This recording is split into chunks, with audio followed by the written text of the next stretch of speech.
Un avion sans aucun signe d'identification s'approche des côtes de l'Indonésie.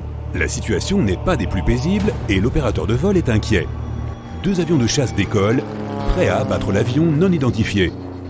Tout va se terminer en catastrophe quand soudain les pilotes remarquent un détail étrange. 1er décembre 1941. Avec son équipe, le capitaine du Boeing 314 Robert Ford se prépare pour un très long vol à bord d'un des plus grands avions du monde.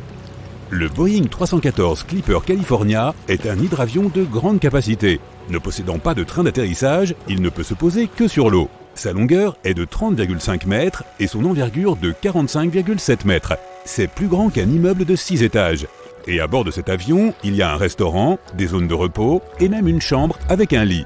Malgré sa taille, le Clipper California peut voler pendant plus de 18 heures. Le capitaine Ford ne se doute pas de ce qui l'attend. Il monte dans l'avion. Le vol ira de San Francisco à Auckland, en Nouvelle-Zélande. Le premier arrêt est à Los Angeles. Il n'y a aucun problème à cela. L'arrêt suivant est à Pearl Harbor. Le vol se déroule bien. 7 décembre 1941. Cela fait 3 jours que l'avion a quitté Pearl Harbor. Il doit maintenant franchir la dernière étape de son voyage, le vol vers la Nouvelle-Zélande. Mais à ce moment, le capitaine Ford reçoit l'ordre de diriger l'avion vers la base alliée la plus proche. Le chemin du retour étant fermé, l'avion continue de voler vers la Nouvelle-Zélande. Après que le Clipper a atterri à l'aéroport d'Auckland, Ford reçoit un ordre qui lui semble impossible. Avec son équipe, ils doivent occulter tous les signes d'immatriculation et d'identification de l'avion et le ramener à l'aéroport de LaGuardia à New York. C'est-à-dire retraverser la planète. Cet itinéraire inédit est d'une longueur de 37 007 km. De toute l'histoire de l'aviation de cette époque, personne n'a déjà parcouru une telle distance. L'équipe ne possède ni carte, ni système de navigation moderne. Ils ne connaissent pas les terres qu'ils vont survoler, ils ne savent pas sur qui ils peuvent tomber en chemin, ni dans quels aéroports ils devront atterrir. Ils doivent entretenir et réparer l'avion eux-mêmes, s'occuper du carburant et tracer leur itinéraire. Et puis, ils n'ont presque pas d'argent. Immédiatement après avoir reçu l'ordre, l'équipe se rend à la bibliothèque d'Auckland. Ils étudient les atlas et les cartes afin de créer un plan de vol détaillé. Tout d'abord, ils doivent se rendre en Australie, puis voler vers l'Afrique en longeant la côte asiatique. Puis, ils doivent se rendre aux États-Unis. L'équipage repeint l'avion et se prépare au décollage. Avant le départ, un banquier ayant eu connaissance de leur situation leur donne 500 $. L'avion décolle. L'équipage n'a pas remarqué qu'ils ont oublié de repeindre le drapeau américain. Dans quelques jours, cela leur sauvera la vie. Avant d'arriver en Australie, ils s'envolent vers la Nouvelle-Calédonie pour évacuer un groupe de personnes. L'opération est réussie. En Australie, où l'équipe dépose les évacués, il leur faut faire le plein. Mais comme il n'y a pas de service de ravitaillement de Clipper à cet aéroport, l'équipe doit elle-même transporter 800 bidons d'essence. Et voici un détail important, le Boeing 314 n'utilise pas un carburant conventionnel. Il doit être rempli d'une essence d'aviation à indice d'octane élevé. Tôt le matin, le Clipper décolle et se dirige vers l'Indonésie. Le vol se déroule bien, ils approchent de l'aéroport. Pendant ce temps, le capitaine de la base où le Clipper est censé atterrir remarque un avion non identifié. Il ne sait pas par qui il est piloté ni d'où il vient. Personne ne l'a prévenu. Il s'agit peut-être d'un avion ennemi. 2 avions de chasse décollent. Ils s'approchent du Clipper et ne voient aucune immatriculation sur son fuselage. Les pilotes sont sur le point d'attaquer, mais à ce moment, ils remarquent un drapeau américain. Si Robert Ford n'avait pas oublié de le recouvrir, tout se serait mal terminé pour lui et son équipage. Les chasseurs autorisent l'atterrissage. Le Clipper se pose sur l'eau. Un bateau vient à la rencontre de l'équipage, mais s'arrête soudain. Il s'avère que l'avion a atterri sur une zone couverte de mines marines, et le bateau n'ose pas s'en approcher. Le Clipper se dirige vers le port en évitant miraculeusement le contact avec les mines. Robert Ford et son équipage sont bien accueillis. Ils vont vite se reposer avant de reprendre la route. Mais un gros problème se présente alors. L'avion est à court de carburant et à la base navale, il n'y a que de l'essence ordinaire pour voiture. Personne ne sait si le moteur de l'avion pourra repartir. Il pourrait prendre feu ou simplement ne pas fonctionner, mais ils n'ont pas le choix. Ils remplissent les réservoirs avec le carburant ordinaire. Le capitaine décide de décoller en utilisant les restes du carburant d'aviation et pendant le vol, il passe au réservoir contenant l'essence ordinaire. Le moteur de l'avion se met à faire un bruit anormal. Mais au bout d'un petit moment, cela se calme. Le vol continue. Pendant 19 heures, ils volent avec ce carburant dangereux. Leur prochain arrêt est Ceylan. Le ciel est couvert de nuages. Le pilote, ne voyant ni la côte ni l'aéroport, décide de faire descendre l'avion au-dessous des nuages. Il vole maintenant à une altitude de 90 mètres au-dessus de la surface de la mer et remarque une énorme baleine. L'avion s'approche et... ce n'est pas une baleine, c'est un navire ennemi. Le Clipper commence à reprendre de l'altitude pour se cacher dans les nuages. Finalement, il se trouve à nouveau enveloppé de voile blanc. Ils entendent des explosions et des détonations tout autour de l'appareil. Le Clipper vole avec une visibilité nulle pendant 60 minutes. Enfin, les nuages se dissipent et ils aperçoivent le port de Ceylan. L'équipe fait une courte escale et poursuit son voyage. Dès que l'avion décolle, l'un des moteurs explose. Heureusement, ils n'ont pas eu le temps de trop s'éloigner du port. Ils peuvent donc faire atterrir l'avion et réparer le moteur. Le Clipper poursuit sa mission. Robert Ford et son équipage volent principalement au-dessus des terres. C'est très risqué étant donné que l'avion n'a pas de train d'atterrissage et qu'il ne peut donc pas se poser sur une surface solide. Enfin, ils arrivent au Congo. L'équipage y passe un moment agréable, reprend des forces, se repose et surtout obtient de l'essence d'aviation à haut indice d'octane. Tout va pour le mieux, mais une autre épreuve les attend. Maintenant, nos aviateurs vont devoir franchir la plus longue étape de leur voyage. Leur prochain arrêt est une ville portuaire du Brésil et la distance qui les en sépare est de 5632 km à travers l'océan. La distance de vol maximale du Boeing 314 est de 5900 km. Toute déviation de la trajectoire ou des vents contraires trop forts pourrait empêcher l'avion d'atteindre sa destination. Inquiet, l'équipage fait le plein et charge du carburant supplémentaire dans l'avion. Il quitte le Congo en décollant d'un bras étroit de son fleuve. Mais le pilote remarque une chute d'eau à quelques kilomètres devant eux. L'avion doit de toute urgence prendre de l'altitude, mais il n'y arrive pas. La trop grande quantité de carburant supplémentaire empêche le Clipper de s'élever. La chute d'eau se rapproche. À la dernière seconde, l'avion parvient à s'élever à la hauteur voulue. Mais même après la chute d'eau, le Boeing n'est toujours pas assez haut. Il plane juste au-dessus des falaises côtières. Une légère inclinaison pourrait entraîner l'accident. Heureusement, ils parviennent à passer sains et saufs. L'avion s'élève jusqu'à la bonne altitude. Pendant le vol du Congo au Brésil, l'équipage a battu un nouveau record. Ils ont volé pendant 23 heures et 35 minutes. Fatigués, ils atterrissent enfin dans la ville de Natal où ils sont attendus. Cependant, ce répit ne dure pas longtemps. 2 heures plus tard, ils décollent à nouveau pour rejoindre leur destination suivante, une base aérienne au Panama. 6 janvier 1942, 5h54 du matin. Le déjà légendaire Boeing 314 s'approche de LaGuardia à New York. L'équipage est impatient de terminer son voyage. Ils contactent la tour de contrôle et on leur dit qu'ils ne pourront atterrir qu'après 7 heures du matin, car l'aérogare ne commence à fonctionner qu'à cette heure-là. Pendant 1 heure, Robert Ford et son équipe tournent donc en rond dans le ciel. Il s'agissait probablement de l'heure la plus longue de toute leur vie. Finalement, leur mission est terminée. Le Boeing 314 devient le premier avion de ligne à effectuer un voyage presque tout autour du monde. Ce long voyage a duré plus d'1 mois. L'avion aura passé 209 heures ou 8 jours dans les airs et il aura parcouru plus de 48 270 km et effectué 18 atterrissages. Autant l'admettre, les aéroports peuvent être assez ennuyeux. Mais ce qui est probablement le plus agaçant, c'est de devoir sortir l'ordinateur portable de votre sac à dos et de le mettre dans un bac séparé lors du contrôle de sécurité. Mais bien sûr, on ne nous ferait pas faire ces efforts supplémentaires s'il n'y avait pas une bonne raison à cela. Les ordinateurs portables sont denses et les rayons X ne peuvent pas très bien les pénétrer. Il serait donc facile d'y cacher quelque chose de dangereux. Si l'appareil est sorti et placé à part dans un bac séparé, il est plus facile pour les scanners de détecter quelque chose de dangereux. La plupart des avions sont blancs. Y a-t-il un avantage à choisir cette couleur particulière? Non, la peinture blanche ne rend pas l'avion plus léger. Elle ne permet pas non plus d'économiser sur la carlingue. Voici les véritables raisons de ce choix. Sécurité, efficacité et confort. Les premiers avions avaient une couleur métallique. Mais le problème avec le métal est qu'il est sujet à la corrosion. Ainsi, le peindre est un excellent moyen de protéger un avion de cette dernière. Le blanc est favorisé pour plusieurs raisons. Premièrement, les avions volent haut au-dessus des nuages et sont exposés au soleil une grande partie du temps. Le blanc est la couleur qui absorbe le moins de chaleur et les avions blancs sont donc moins chauffés. De plus, la lumière du soleil fait pâlir la peinture. Un avion coloré verra sa peinture se dégrader très rapidement et nécessitera fréquemment un nouveau coup de pinceau. Et repeindre est coûteux. Par conséquent, peindre les avions en blanc est un choix plus durable. De plus, tout dommage est plus facilement repérable sur une surface blanche. C'est donc un point supplémentaire pour la couleur blanche. Nous embarquons toujours par le côté gauche de l'avion, chaque fois, sans exception. Pour une raison quelconque, le côté droit ne semble pas être une option. Eh bien oui, c'est fait exprès. Tout d'abord, le pilote se trouve généralement à gauche. De cette façon, il est plus facile pour lui d'aligner l'avion avec la passerelle d'embarquement du terminal. De plus, les avions sont ravitaillés en carburant et chargés de bagages du côté droit. Puisque les gens embarquent dans l'avion par la gauche, l'équipage peut faire son travail sans être dérangé et il n'y a pas de danger pour les passagers.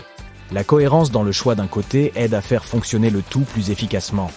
Comme tout le monde entre toujours par la gauche, toutes les passerelles d'embarquement sont conçues pour être fixées sur le côté gauche de l'avion. Si chaque avion avait la liberté de choisir son côté, cela créerait un désordre supplémentaire dans la logistique du processus d'atterrissage. Bien d'autres questions se posent encore. Par exemple, que signifie ce triangle noir dessiné au-dessus de l'un des hublots? Apparemment, il désigne le siège à partir duquel la vue sur l'aile de l'avion est la meilleure. Il est nécessaire pour l'équipage de retrouver l'endroit le plus rapidement possible, si, en cas d'urgence, ils doivent inspecter les moteurs, les volets ou les ailerons. Cette marque permet d'économiser beaucoup de temps. Ensuite, les rangées ne sont pas parfaitement alignées avec les hublots. C'est le business qui veut ça. À l'origine, tous les avions sont conçus avec des rangées et des fenêtres parfaitement alignées. Mais lorsqu'une compagnie aérienne achète un appareil, elle ajoute des sièges supplémentaires, les serrant plus près les uns des autres. De cette façon, ils ont plus de sièges, ce qui signifie plus de passagers, et ils peuvent donc vendre plus de billets. Mais vous obtenez moins d'espace pour vos jambes, et vous pourriez tout simplement ne pas avoir de hublot. De plus, tous les hublots ont des coins arrondis, et cela est fait pour des raisons de sécurité. On trouait autrefois des avions avec des fenêtres carrées, mais celles-ci provoquèrent des accidents, car ces vitres ne pouvaient pas résister aux pressions de haute altitude. À une altitude élevée, la pression atmosphérique extérieure est inférieure à la pression à l'intérieur de la cabine. Il y a donc une grande différence de pression entre l'intérieur et l'extérieur, ce qui génère une contrainte. Sans fenêtre, cette contrainte s'écoule en douceur à travers le matériau. Une fenêtre carrée devient un obstacle, et le flux de stress doit changer de direction. La pression s'accumule alors dans les coins, conduisant à des fissures. Et en bout de compte, de telles fenêtres se brisent. Les fenêtres ovales permettent à la contrainte de circuler plus facilement sans trop les perturber et évitent son accumulation. Ainsi, les hublots ovales sont plus sûrs. Le verre utilisé dans leur production est un verre acrylique étiré et il comporte 3 panneaux distincts. C'est une mesure de sécurité en CA de brèche. De cette façon, au moins un panneau est censé demeurer intact à tout moment. Avez-vous déjà remarqué ces petits trous dans les hublots? Ce trou minuscule se trouve en réalité uniquement dans le vitrage qui est au milieu. Sa tâche est de réguler la grande différence de pression entre l'intérieur et l'extérieur de la cabine. De cette façon, le vitrage extérieur peut supporter la charge. Si celui-ci se brise, le vitrage du milieu, même s'il y a un trou dedans, sera capable de garder la vitre intacte. De plus, ce trou empêche les fenêtres de s'embuer. Maintenant, mettons que vous vouliez vous détendre et regarder un film. Heureusement, il y a une paire d'écouteurs, mais ils sont bizarres. Ils ont une prise à 2 broches. Non, ce n'est pas une sorte de technologie révolutionnaire. C'est une astuce ingénieuse pour prévenir le volume. Si vous ne pouvez les utiliser nulle part ailleurs que dans l'avion, personne n'aura envie de les voler. Et en dehors de l'avion, ils sont pratiquement inutiles. Ensuite, on nous apporte de la nourriture. Il y a des gens qui aiment la nourriture des avions, et d'autres qui ne l'apprécient guère. Mais la plupart s'accorderont à dire que la nourriture a un goût différent une fois dans les airs. Il s'avère que c'est exact. La basse pression atmosphérique, le manque d'humidité et le bruit de fond que nous subissons en haute altitude altèrent le fonctionnement de nos papilles gustatives. Elles deviennent moins sensibles aux aliments sucrés et salés. Et les compagnies aériennes doivent donc utiliser davantage d'assaisonnement. Vous êtes-vous déjà demandé ce qui se passerait si quelqu'un ouvrait accidentellement la porte d'un avion? Cela ne se terminerait pas bien. Le moins que l'on puisse dire, c'est que ce serait très dangereux. Plus précisément, bien vite, il y aurait un manque d'oxygène dans la cabine. Mais heureusement, personne ne peut ouvrir cette porte par accident. La différence de pression entre l'intérieur et l'extérieur rend presque impossible son ouverture. Il faudrait donc une force colossale pour l'ouvrir. Enfin, ces portes sont conçues pour s'ouvrir d'elles-mêmes en cas d'urgence. En parlant de sécurité, pendant le décollage et l'atterrissage, l'équipage réduit la lumière dans la cabine. Cela est fait pour une bonne raison. De cette façon, en cas d'urgence, vous verrez tout plus clairement. Vos yeux s'habitueront à l'obscurité et vous aurez plus de facilité à évacuer. À présent, parlons des pilotes. Ils portent toujours ces lunettes de soleil super cool. Mais le but n'est pas d'épater la galerie. Elles sont utilisées pour protéger les yeux. Tout au long de leur carrière, les pilotes doivent prendre soin de leur vue. Mais le problème est que ce n'est pas une tâche aisée lorsque vous êtes pilote. Le rayonnement solaire nocif que notre Soleil émet est filtré par l'atmosphère terrestre. Donc la lumière du Soleil n'est pas très dommageable pour vous si vous passez la plupart de votre temps sur la terre ferme. Mais c'est différent là-haut dans le ciel. Il y a moins d'air là-bas, et la luminosité est beaucoup plus élevée. Pour chaque 300 mètres d'altitude, le rayonnement solaire est environ 5% plus fort. En moyenne, les avions volent à une altitude de 10 700 mètres. Cela signifie que la quantité de rayonnement UV et I est 175% plus grande qu'au sol. C'est extrêmement dommageable pour la vue de quiconque. Le grand nombre d'heures que les pilotes passent dans les airs les rend donc vulnérables à différents problèmes oculaires. Et avoir des problèmes de vue peut coûter sa carrière à un pilote. Ainsi, il est crucial pour eux de porter des lunettes de soleil et celles-ci doivent être de la meilleure qualité. Elles devraient minimiser l'impact de la lumière du soleil et résister aux rayons UV, offrant une protection à 100% pour les yeux. De plus, elles ne peuvent pas être polarisées, car la polarisation est susceptible de perturber la perception des affichages dans le cockpit. Elles devraient offrir la meilleure clarté, réduire la fatigue oculaire et minimiser l'altération des couleurs, afin que les pilotes puissent voir en intérieur comme s'ils ne portaient pas de lunettes. Les ingénieurs rendent les ailes des avions lisses pour permettre à l'air de circuler facilement autour de leur surface et réduire la résistance pendant le vol. Alors pourquoi ont-ils ajouté ces crochets jaunes convexes ?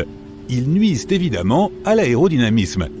Certes, mais ils sont aussi nécessaires pour ta sécurité.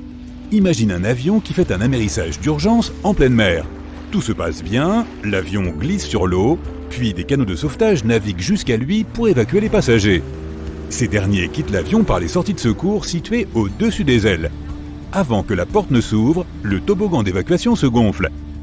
Les passagers doivent marcher sur l'aile et descendre sur le toboggan, mais la surface de l'aile est glissante à cause de l'eau. Ils risquent de tomber et de se blesser. Pour éviter cela, les stewards installent une corde de sauvetage. Ils attachent une extrémité à la porte et l'autre au bord de l'aile, en la faisant passer par ses crochets. Pendant l'évacuation, les gens peuvent s'accrocher à cette corde pour éviter de tomber. Avec une corde, on peut aussi attacher les canaux de sauvetage à l'aile pour que les courants ne les éloignent pas de l'avion.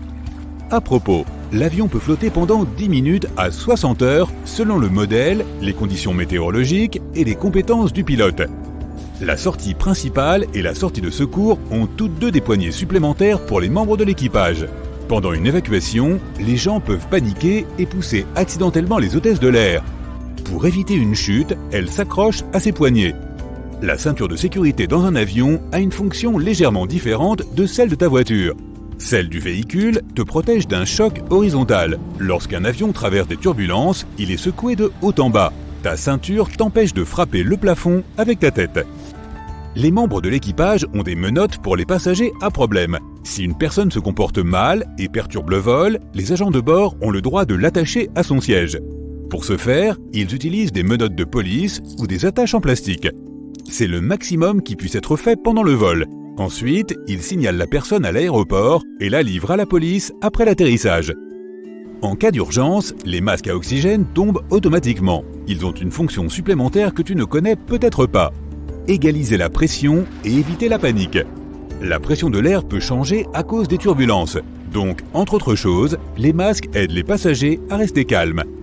Ton siège est ton meilleur allié. Le gilet de sauvetage qui se trouve en dessous t'empêchera de te noyer. De plus, la surface du siège est faite d'un matériau imperméable. Si de l'eau pénètre dans la cabine, le siège t'évitera de geler puisqu'il ne sera pas mouillé. Il est aussi ignifuge. La housse peut empêcher le feu de se propager dans la cabine et peut te sauver des flammes.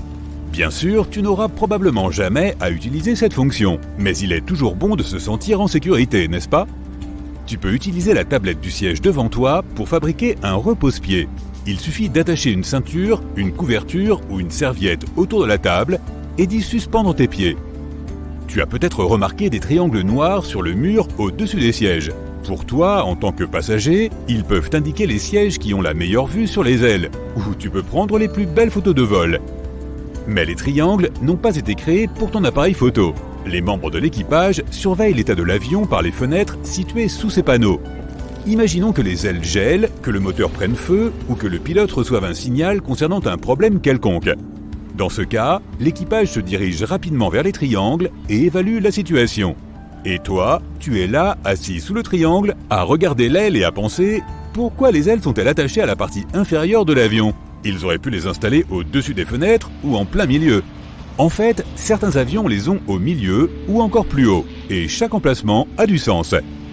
Le moteur et les turbines se trouvent sous les ailes. Il est beaucoup plus facile de les réparer puisqu'ils sont proches du sol. Et en cas d'amérissage d'urgence, les ailes servent de bouée de sauvetage. Elles aident à maintenir l'avion sur l'eau. Les réservoirs de carburant vides sous l'aile peuvent aussi aider l'avion à flotter à la surface. Mais cette position présente aussi certains risques. Des débris de la piste d'atterrissage peuvent s'introduire dans les turbines. Heureusement, cela a peu de chances d'arriver puisque les pistes sont soigneusement nettoyées. Les avions dont les ailes sont au milieu présentent le moins de résistance à l'air. Les avions de chasse et les avions supersoniques sont conçus de cette façon. Les gros avions cargo ont leurs ailes au niveau de la partie supérieure de la carlingue. Grâce à cela, l'avion est plus proche du sol et il est ainsi plus facile de charger les cargaisons. De plus, il est plus sûr d'atterrir sur des pistes non préparées avec des ailes hautes car les débris n'entreront pas dans les turbines. L'aérodynamisme de ces avions fonctionne mieux grâce à de telles ailes. Ils ont moins de résistance à l'air et livrent les marchandises plus rapidement. L'oxygène à l'intérieur des masques est une combinaison de produits chimiques. Le transport de réserve d'oxygène serait trop cher pour la compagnie aérienne. Elle prendrait beaucoup de place et augmenterait le poids, ce qui entraînerait une consommation supplémentaire de carburant. Par conséquent, il y a un générateur d'oxygène chimique situé dans le panneau au-dessus de ta tête. Un petit réservoir contient des composés de barium, de sodium et de potassium qui se mélangent et créent une réaction chimique chaude qui libère de l'oxygène et le fait passer dans le masque. Les petits trous dans les hublots empêchent le verre de se briser. La pression de l'air à l'intérieur de l'avion est beaucoup plus élevée que celle de l'extérieur. La différence est si grande que l'air peut tout simplement briser le verre. Pour éviter cela, de petits trous sont percés. L'air y passe et réduit la charge sur la vitre. D'ailleurs, les hublots ont une forme ovale pour la même raison. C'est la forme idéale pour une répartition uniforme de l'air. S'ils étaient carrés ou triangulaires, l'humidité s'accumulerait dans les coins, ce qui pourrait les briser aussi. De plus, toute l'eau est asséchée grâce à ces trous. Les hublots sont faits de triple vitrage. Le verre extérieur encaisse la pression. Celui du milieu fonctionne comme un fusible. La troisième couche protège la deuxième des passagers qui aiment la toucher.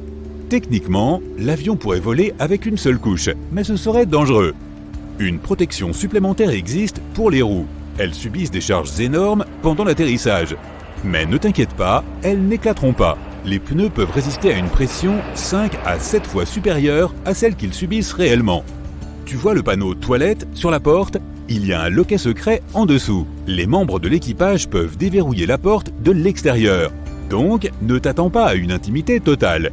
Bien sûr, il est interdit aux autres passagers de le faire, mais le personnel de cabine peut l'ouvrir en cas d'urgence. Lorsque les agents de bord passent dans la cabine pendant le vol, ils touchent toujours les compartiments supérieurs au-dessus des sièges. Ils ne vérifient pas s'ils sont bien fermés. Le long des compartiments, il y a des poignées en forme d'arête dentelée. Les hôtesses de l'air s'y accrochent pour ne pas tomber. C'est plutôt pratique, surtout pour ceux qui n'aiment pas toucher les sièges des passagers assis en allant aux toilettes. Il y a une raison importante pour laquelle les turbines sont situées sous les ailes. Auparavant, on les plaçait au niveau de la queue de l'avion pour améliorer l'aérodynamisme du vol.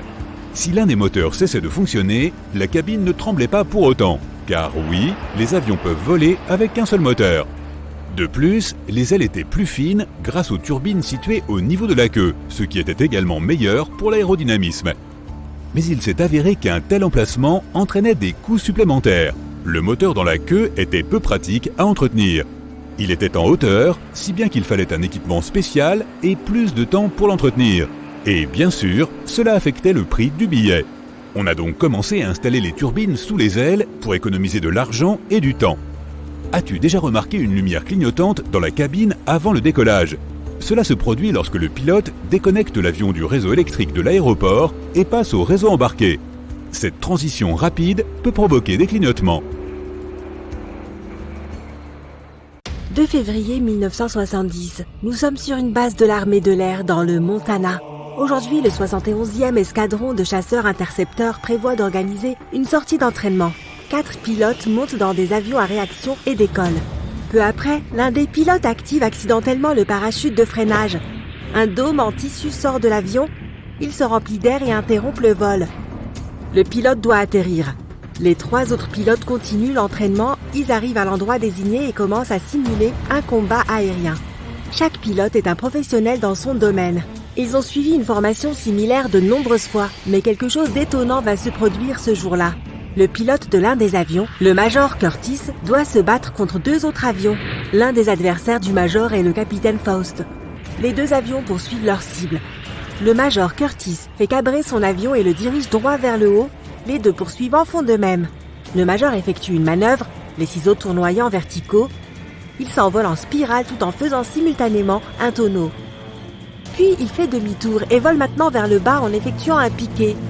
Les poursuivants ne sont pas loin derrière. Le Major Curtis fait une autre manœuvre aérienne. Il se met sur le côté et passe devant le capitaine Faust. À ce moment-là, l'avion du capitaine commence à trembler. Sa partie avant s'abaisse et le jet fonce vers le sol à grande vitesse. Le capitaine Faust ne peut rien faire. L'avion ne lui répond pas. Le manche ne fonctionne pas. Le moteur est en train de tomber en panne. Le capitaine active le parachute de freinage, mais cela ne fonctionne pas non plus. L'avion se rapproche de plus en plus du sol. Il ne peut plus être sauvé. Désormais, le capitaine Faust doit au moins sauver sa propre vie. Il s'éjecte et ouvre le parachute. Soudain, l'avion abandonné recommence à voler droit. Les volets sur les ailes sortent enfin et il arrête de tomber. L'avion sans pilote vole et descend lentement. Il va à une vitesse de 320 km/h et disparaît de la vue derrière les falaises. Le capitaine Faust atterrit en toute sécurité sur un champ recouvert de neige. Les autres pilotes assistent à la scène et craignent que l'avion ne tombe sur une ville voisine. Ils se dirigent immédiatement dans cette direction. À ce moment-là, l'avion sans pilote descend, touche le sol et glisse le long du champ. Ensuite, il fait un virage de 20 degrés et traverse une petite clôture. L'appareil s'immobilise dans le champ d'un fermier. Le propriétaire de la ferme appelle le shérif local. Le shérif arrive et appelle la base militaire la plus proche pour signaler ce qui s'est passé. Il s'approche de l'avion tombé pour évaluer les dégâts et éteindre le moteur qui ronronne. Mais dès qu'il s'approche, l'avion se met à vrombir et à trembler comme s'il voulait s'échapper de là. Les propriétaires de l'avion arrivent. Ils sont surpris car l'avion est presque en parfait état. Ils le ramènent à la base, le réparent et le remettent en service.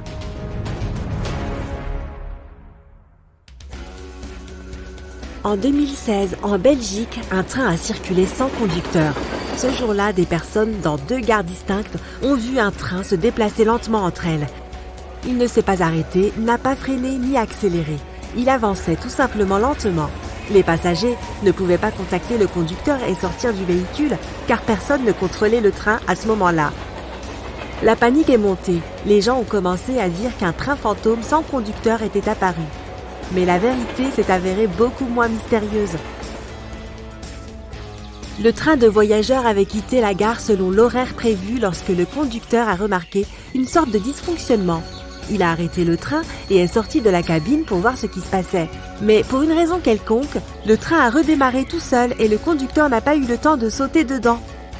Heureusement, tout s'est bien terminé. Le conducteur a averti tous ses collègues du train en fuite. Tout le monde a été évacué des gares. Puis, lors de son passage dans une gare, un conducteur courageux a sauté dans la cabine en mouvement et a finalement arrêté le train fou. En parlant de trains fantômes, on peut en voir au Royaume-Uni. Ils passent par des gares qui ont été abandonnées depuis longtemps. Si tu montes dans un tel train, tu seras probablement le seul passager. Les autorités laissent ces trains rouler car c'est économiquement rentable. Pour annuler l'itinéraire d'un train fantôme, il faut passer par de nombreuses procédures bureaucratiques et dépenser une fortune. Ainsi, il circule dans tout le pays et ne dérange personne. Maintenant, allons sur l'océan pour en savoir plus sur le navire qui a dérivé pendant plusieurs mois sans son capitaine. Le navire s'appelle l'Alta. Il avait été acheté par un nouveau propriétaire en 2017 et marqué du drapeau de la Tanzanie. Presque tous les cargos sont équipés de l'AIS. C'est un système de navigation qui fonctionne sur le principe du GPS. Tous les navires en sont équipés afin que leur mouvement dans l'océan puisse être suivi. Cette fonction a été désactivée pour l'Alta. Le navire a disparu des yeux des satellites et est réapparu plusieurs fois. En 2017, il a navigué près des villes portuaires grecques. L'Alta a fait 12 arrêts dans 3 de ces villes, dans différentes parties de la Grèce. Puis le signal AIS a disparu. 10 mois plus tard, l'Alta est réapparu sur la côte nord de l'Afrique. En septembre 2018, il se dirigeait vers Haïti. Pendant ce voyage, le moteur du bateau est tombé en panne. La rive la plus proche était très éloignée. Le navire a commencé à dériver. Quelques jours ont passé, l'équipage n'a pas pu réparer le navire. Les réserves de nourriture étaient presque épuisées. La situation empirait car un puissant ouragan s'approchait de l'endroit où le bateau était tombé en panne. Heureusement, un bateau de sauvetage est arrivé pour les marins. Ils ont tous été évacués peu avant que l'ouragan ne frappe. L'Alta est resté à la dérive dans l'océan.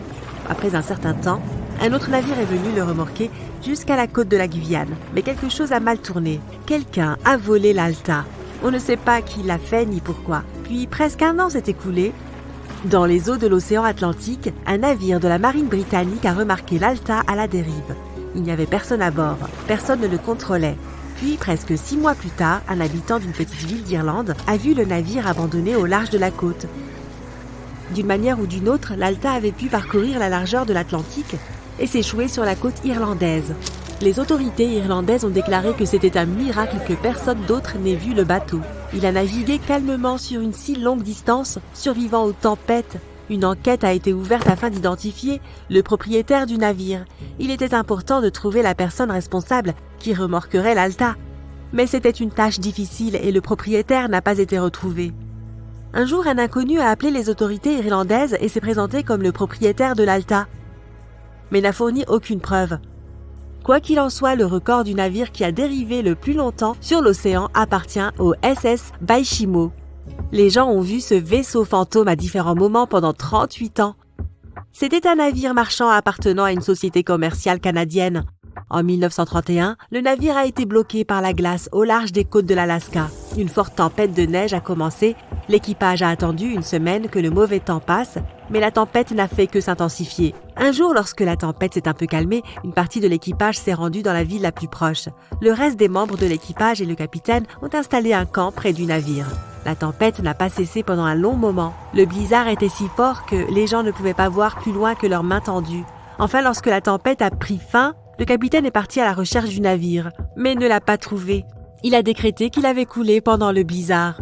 Une semaine plus tard, le navire a été retrouvé à la dérive, près de l'endroit où il s'était perdu. Sa coque était tellement endommagée qu'il était dangereux de naviguer dessus. Le capitaine a décidé d'abandonner le navire. Cependant, il n'a pas coulé. Pendant les 38 années suivantes, on l'a vu dériver à différents endroits le long de la côte de l'Alaska. La dernière fois que les gens ont vu le navire gelé coincé dans la glace, c'était en 1969. En 2006, un projet spécial a été créé pour retrouver le SS Baishimo. Cependant, pendant toutes ces années, ils n'ont rien trouvé. Son sort est toujours inconnu. Et il est probable que le navire ait rejoint sa dernière demeure sur les fonds marins de la mer des Chukchis.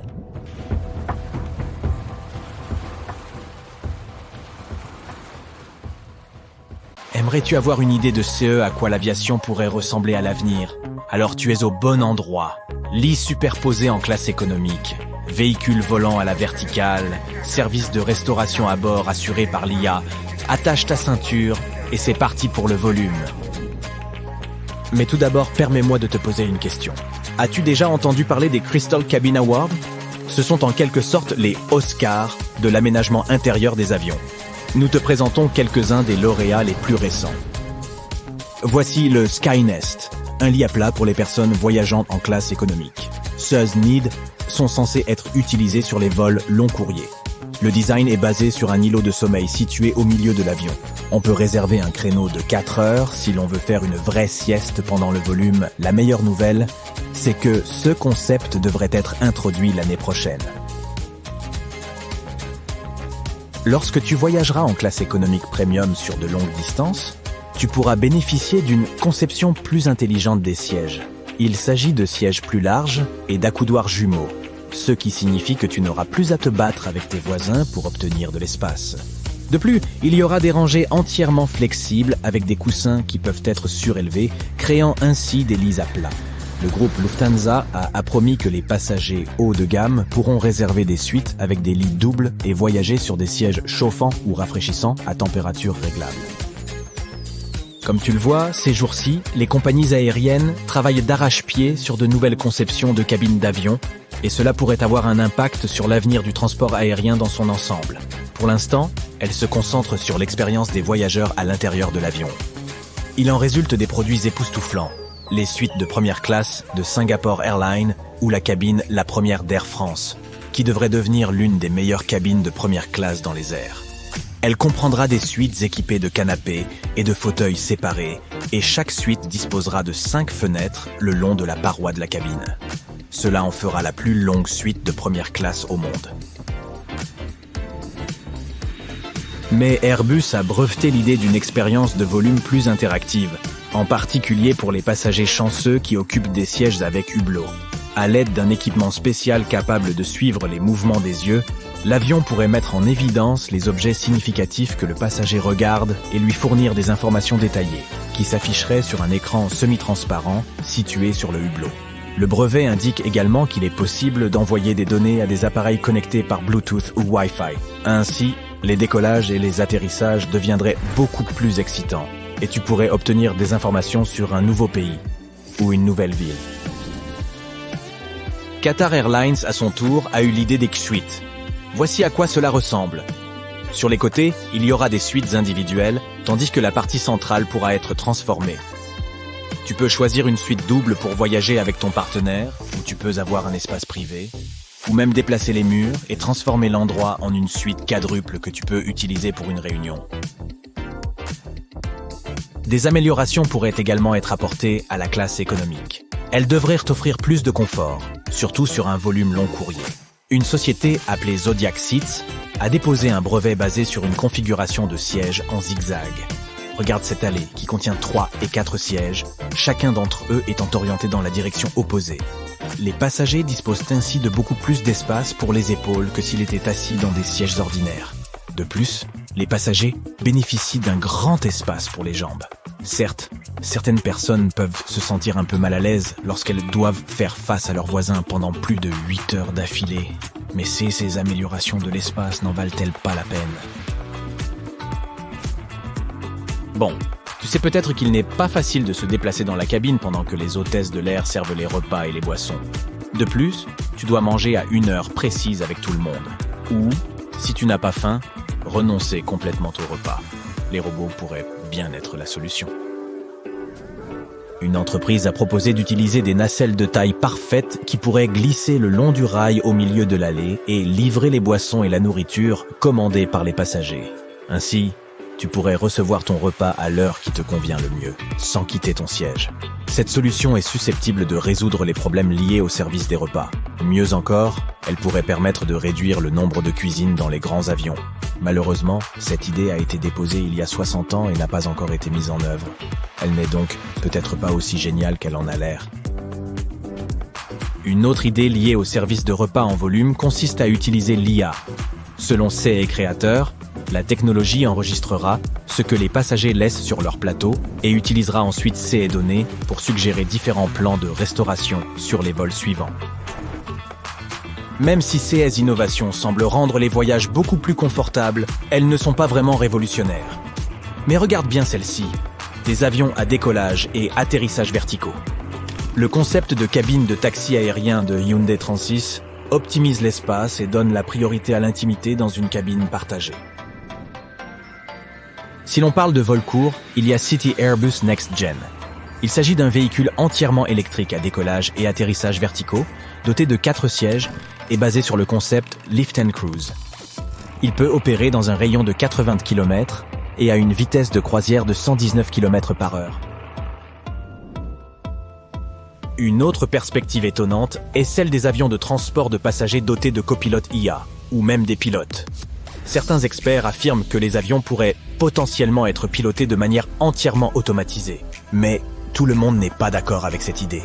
Un pilote compétent fait partie d'un système de sécurité complexe qui réduit les risques et assure la sécurité des passagers.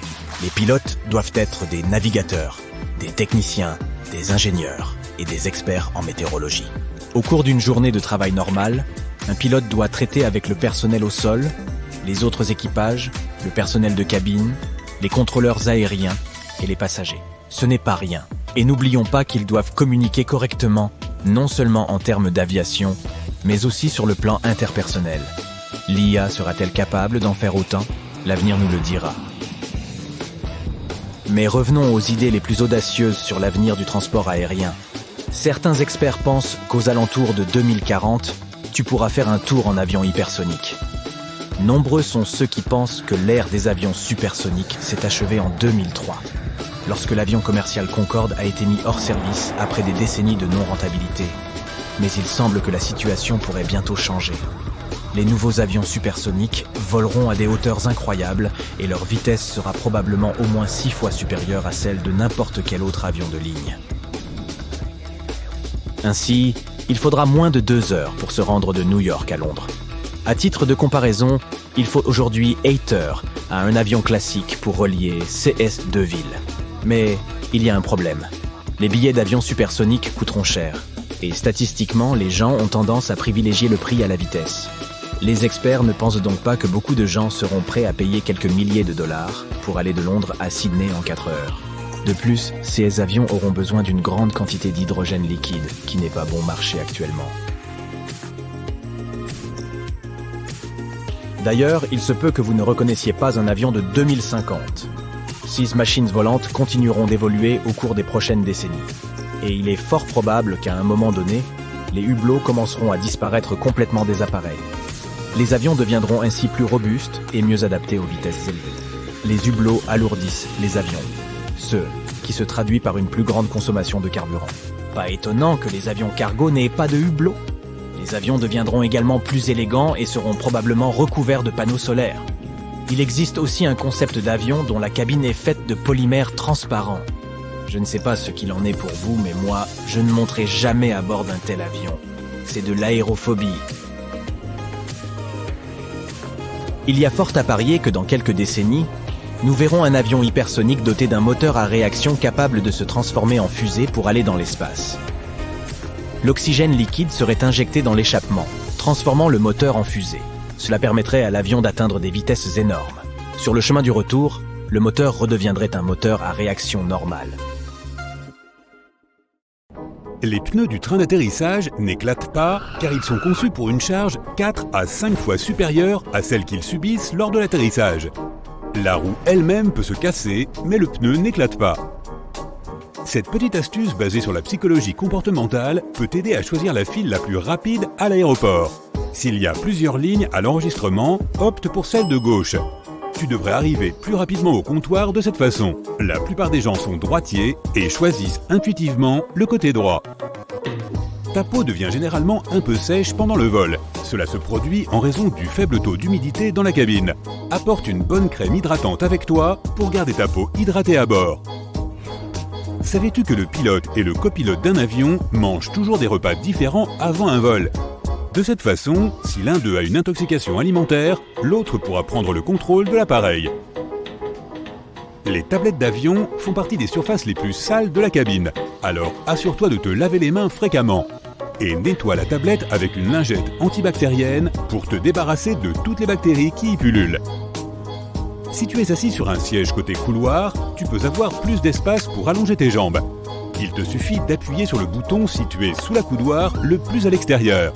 Cela fera remonter l'accoudoir, te donnant plus d'espace pour tes jambes et empêchant l'accoudoir de s'enfoncer dans tes côtes. Voici une raison pour laquelle la lumière de la cabine est tamisée. Les passagers doivent s'habituer à l'obscurité au cas où un atterrissage d'urgence aurait lieu la nuit. De cette façon, leurs yeux seront déjà habitués à l'absence de lumière, ce qui facilitera l'évacuation. Les agents de bord te demandent de relever les stores des hublots pour qu'ils puissent voir ce qui se passe dehors. Ainsi, ils peuvent choisir la meilleure façon d'évacuer les passagers en cas d'urgence. Presque tous les avions de ligne sont blancs, car cette couleur reflète le mieux les rayons du soleil et empêche l'avion de surchauffer. Une autre bonne raison est que la peinture blanche est moins chère. De plus, les ouvriers et les ingénieurs peuvent facilement remarquer tout dommage sur une surface blanche. Il est préférable d'éviter de prendre des décisions importantes pendant un vol. ton cerveau ne reçoit pas assez d'oxygène à de telles hauteurs et cela affecte négativement son fonctionnement. Le chewing-gum, les bonbons durs et les bonbons à la menthe peuvent t'aider à éviter d'avoir les oreilles qui se bouchent pendant le décollage et l'atterrissage. Ce n'est pas grâce au bonbon lui-même, mais grâce au processus de déglutition. Bâiller aide aussi. Quant au chewing-gum, il aide aussi à se débarrasser de cette mauvaise haleine causée par l'air raréfié des hautes altitudes qui retire l'humidité de ton corps. L'air sec peut te donner l'impression que tu es en train de prendre froid. L'air de la cabine assèche ton nez et ta gorge comme si tu avais les symptômes d'un rhume. Ces symptômes disparaissent généralement juste après l'atterrissage. L'eau utilisée pour faire du café et du thé à bord n'est pas toujours très propre. De nombreuses compagnies utilisent aujourd'hui de très bons filtres à eau, mais il vaut mieux demander de l'eau en bouteille si tu as soif. Ce petit triangle sur la paroi de l'avion au-dessus de ton siège signifie beaucoup pour les agents de bord. Ces triangles marquent les fenêtres à travers lesquelles tu peux voir les feux clignotants. Ceci signale la rétractation des freins d'atterrissage et la fermeture des volets. Mettons que les pilotes découvrent qu'il y a un problème.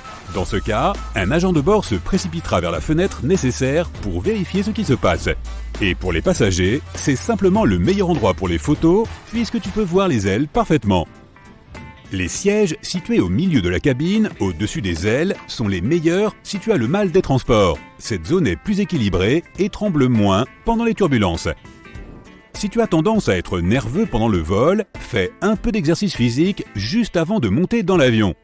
Une petite séance d'entraînement aide à réduire ton niveau de stress et fait en sorte que ton corps libère des endorphines, les hormones du bonheur. De plus, cette activité physique compense les heures que tu passes assis sans bouger. Les turbines sont placées sous les ailes car cela rend l'entretien des moteurs moins cher, plus rapide et plus facile. Auparavant, elles étaient placées au niveau de la queue. Cela nécessitait un équipement coûteux et beaucoup plus de temps pour les réparer. Lorsqu'on a commencé à installer les moteurs sous les ailes, le prix des billets a baissé. Imagine que tu voles dans une montgolfière. Tu vois le système de brûleur installé sous le ballon, aussi appelé enveloppe. Il chauffe l'air à l'intérieur, ce qui fait monter la montgolfière. Les turbulences à bord d'un avion sont ce même air chaud, mais créé par la nature. Lorsque l'air se réchauffe, il fait monter un avion. Lorsqu'il devient plus froid, l'avion descend. Et les passagers ont l'impression de faire des montagnes russes. Un courant d'air chaud laissé par un autre avion peut aussi provoquer des turbulences. C'est un phénomène courant sur la plupart des vols. Mais généralement, les turbulences sont si légères que les passagers ne les ressentent pas. Sais-tu que les avions peuvent voler même après la panne d'un moteur ? Les pilotes peuvent gérer une telle situation d'urgence et faire atterrir l'avion en toute sécurité. Les passagers peuvent ressentir une légère inclinaison pendant le vol, mais dans la plupart des cas, ils ne savent même pas que l'avion vole avec un seul moteur. Tes yeux reçoivent l'oxygène directement de l'air. Il n'est pas acheminé par le sang. Tes yeux peuvent donc être un peu secs pendant le vol, mais des gouttes pour les yeux dans ton bagage cabine, elles t'aideront à garder tes yeux humides. Il est interdit de transporter de grands volumes de liquide à bord car certaines substances dangereuses peuvent facilement être dissoutes dans l'eau. Si un avion doit amérir, ses ailes deviennent des bouées de sauvetage. Les réservoirs de carburant vides aident aussi les avions à flotter. D'ailleurs, il peut s'écouler de 10 à 60 heures avant que l'avion ne coule. Tout dépend du modèle, des conditions météorologiques et de la compétence des pilotes. Ces hôtesses de l'air souriantes que tu rencontres lorsque tu entres dans la cabine cachent généralement leurs mains derrière leur dos. Elles comptent les personnes qui entrent dans l'avion pour s'assurer que tous les passagers soient à bord. Malgré tout ce que les gens disent sur la nourriture dans les avions, elle n'est en réalité pas si mauvaise. Le problème, c'est ton sens du goût, qui n'est plus aussi performant car l'air de la cabine rend ta bouche sèche. Il émousse aussi ton odorat. C'est pourquoi les compagnies aériennes ajoutent beaucoup d'épices et de sel à leurs repas. Est-il vrai que tes cheveux poussent plus vite pendant un vol ? Pas vraiment. Les scientifiques n'ont pas réussi à le prouver. Ce mythe est apparu dans la première partie du XXe siècle, lorsque certains passagers ont remarqué que leur barbe avait davantage poussé pendant un vol. Il est normal que les gens aient des maux de tête pendant un vol, surtout juste après le décollage. Tu montes à une altitude plus élevée que le mont Everest en l'espace de 10 minutes environ. Ces changements se produisent trop rapidement pour que ton corps puisse s'adapter. Les ceintures de sécurité des avions sont placées au-dessus de ton ventre pour t'éviter d'être projeté contre le plafond en cas de turbulence. Lorsque cela se produit, l'avion commence à bouger de haut en bas et ta ceinture te maintient fermement. A l'inverse, les ceintures de sécurité dans les voitures protègent les gens des collisions horizontales. Les avions ont une protection spéciale contre la foudre. Même si elle frappe, les passagers ne la sentiront pas. Les avions sont recouverts d'un revêtement en aluminium qui conduit le courant électrique mais ne le laisse pas pénétrer à l'intérieur de l'avion. L'électronique et les réservoirs de carburant ont aussi une protection supplémentaire. Les sièges d'avion sont inconfortables parce que les compagnies aériennes essaient de faire entrer le maximum de passagers dans un avion. C'est pourquoi il y a si peu d'espace entre les sièges. 2 rangées supplémentaires signifient 12 passagers de plus. En outre, les compagnies fabriquent des sièges d'avion plus légers pour économiser sur les coûts de carburant. Même un poids supplémentaire, apparemment insignifiant, peut coûter des milliers d'euros à une compagnie aérienne. Et au fait, ton siège a un revêtement ignifuge. C'est nécessaire pour éviter qu'un incendie ne se propage en cas d'accident. Les employés d'aéroports transportent les bagages non réclamés dans des centres spéciaux. Si le propriétaire ne se manifeste pas dans les 3 mois, le bagage est mis en vente dans des magasins spécialisés. Autrefois, tu ne pouvais pas utiliser ton téléphone dans un avion car les téléphones portables étaient dangereux pour la navigation. Leurs signaux radio pouvaient perturber les réglages de l'électronique des avions. Les masques à oxygène tombent non seulement pendant les fortes turbulences, mais aussi lorsque la pression de l'air à l'intérieur de la cabine change radicalement. Les passagers ne risquent rien s'ils mettent leur masque à oxygène. Mais de tels cas sont considérés comme une urgence et les pilotes font de leur mieux pour descendre rapidement à une altitude sûre afin que les passagers puissent respirer sans masque à oxygène. Tous les avions transportant plus de 19 passagers doivent être équipés d'une hache d'urgence. Elle est généralement installée quelque part dans l'appareil comme dispositif de sécurité contre les incendies. Ainsi, en cas d'incendie électrique, les membres d'équipage peuvent ouvrir le cockpit ou couper des cloisons. Les pilotes peuvent même casser le pare-brise si quelque chose de grave se produit et que les passagers doivent être évacués. Leur couleur blanche sert à protéger les avions de ligne contre le rayonnement solaire et ses effets. Les avions doivent rester au frais dans les aéroports des pays très chauds pendant que les passagers embarquent et débarquent. La peinture blanche brillante réfléchit les rayons du soleil. Elle protège aussi certaines parties de l'avion qui sont faites de matériaux composites et évite qu'elles ne s'abîment. Les rayons ultraviolets étant plus élevés à haute altitude. Les avions de ligne doivent atteindre une vitesse minimale de 250 km/h pour être stables et effectuer leur décollage en toute sécurité. Certains avions plus petits peuvent maintenir leur altitude même à des vitesses avoisinant les 50 km/h. Mais à une vitesse aussi faible, un avion peut rapidement être déstabilisé et peut même ne pas réussir son décollage. Les traînées blanches que les avions laissent derrière eux, également appelées traînées de condensation, sont créées par de la vapeur d'eau. La vapeur est produite pendant la combustion du carburant dans les moteurs des avions.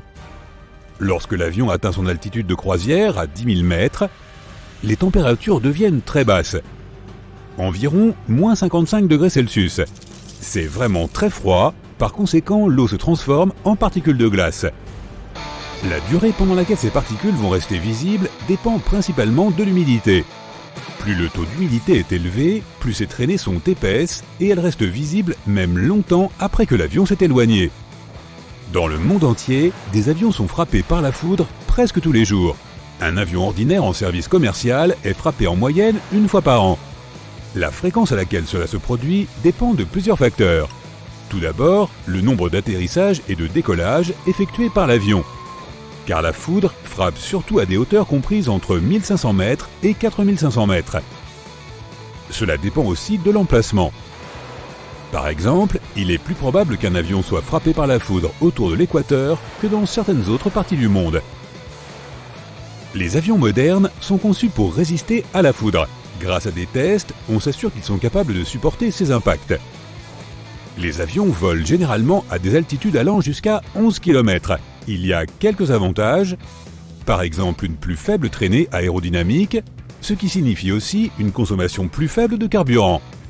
Les températures en altitude sont également plus basses, ce qui rend les moteurs à réaction plus efficaces. Cette partie de l'atmosphère est aussi moins turbulente, ce qui contribue à rendre les vols plus agréables.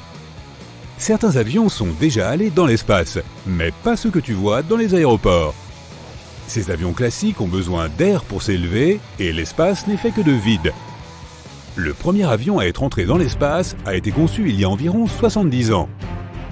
Lors de son premier vol, il a généré de la portance et de la stabilité grâce à des ailes fines et courtes. Il a voyagé à plus de 5 fois la vitesse du son. Il y a au moins 1 sextillion de planètes dans notre univers. Pour te donner une idée de l'énormité de ce chiffre, notre planète pèse presque 1 sextillion de fois plus qu'un ours ou un animal similaire. Aucune de ces planètes n'est cubique, triangulaire ou d'autres formes, elles sont toutes rondes. À ses débuts, une planète n'est qu'un nuage de poussière et de roches qui tourne autour d'une étoile centrale. La poussière et les petits morceaux s'attirent les uns les autres en raison de la gravité, et ils continuent à le faire jusqu'à ce qu'ils forment une masse compacte. Maintenant, cette masse commence à attirer plus de matière.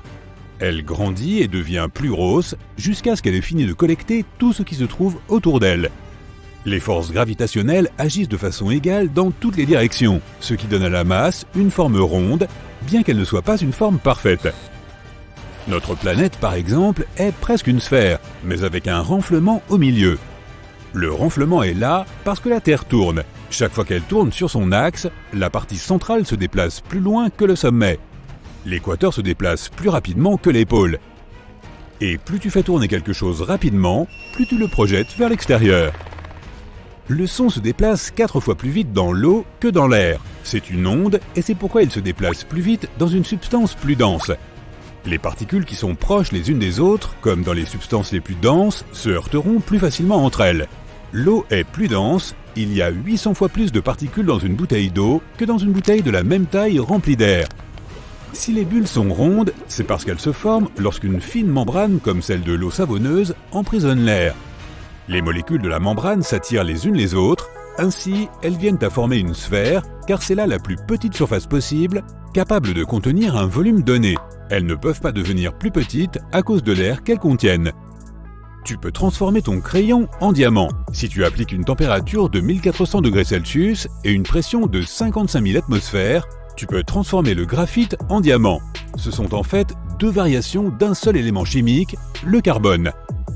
Les diamants ne sont pas seulement utilisés en bijouterie, mais aussi à différentes fins, par exemple comme outil de coupe pour les appareils électroniques. Les castors sont d'incroyables bâtisseurs capables de créer des structures complexes au bord des rivières. Ils les construisent pour se protéger des animaux sauvages qui pourraient s'en prendre à eux, comme les loups ou les ours, mais pas de la façon dont on pourrait le croire au premier abord. Les castors ne vivent pas vraiment dans leurs barrages. Ils les utilisent seulement comme barrière pour créer une sorte de bassin d'eau plus profonde. C'est là que se trouve leur véritable maison, au milieu de cette étendue d'eau. C'est comme une petite île ou une cabane en forme de dôme. C'est une zone sèche où les castors sont en sécurité. Ils peuvent aussi y stocker leur nourriture. Ces étendues sont suffisamment profondes pour éviter la présence d'autres animaux terrestres. Les castors creusent des tunnels sous-marins qui relient la terre à leur maison. Si un prédateur arrive, ils peuvent rapidement se réfugier en lieu sûr.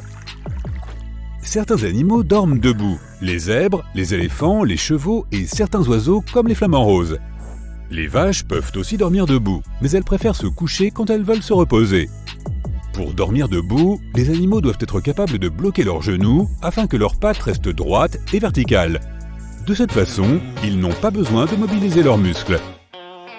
Il est nécessaire pour ces animaux de dormir debout car ils seraient probablement trop lents à réagir si un prédateur les attaquait. Lorsque nous rions dans certaines situations désagréables ou lorsque nous nous sentons nerveux, nous essayons en fait de masquer nos véritables émotions.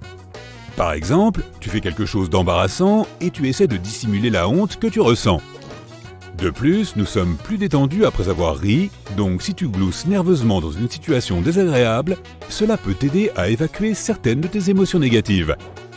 Lorsque tu achètes une bouteille d'eau, tu peux voir qu'elle a une date d'expiration. Ce n'est pas que l'eau à l'intérieur va finir par tourner.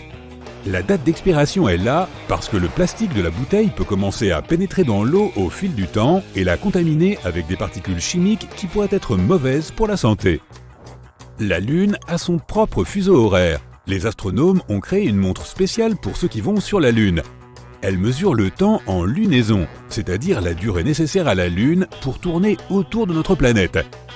La Lune tourne autour de la Terre en un peu plus de 27 jours.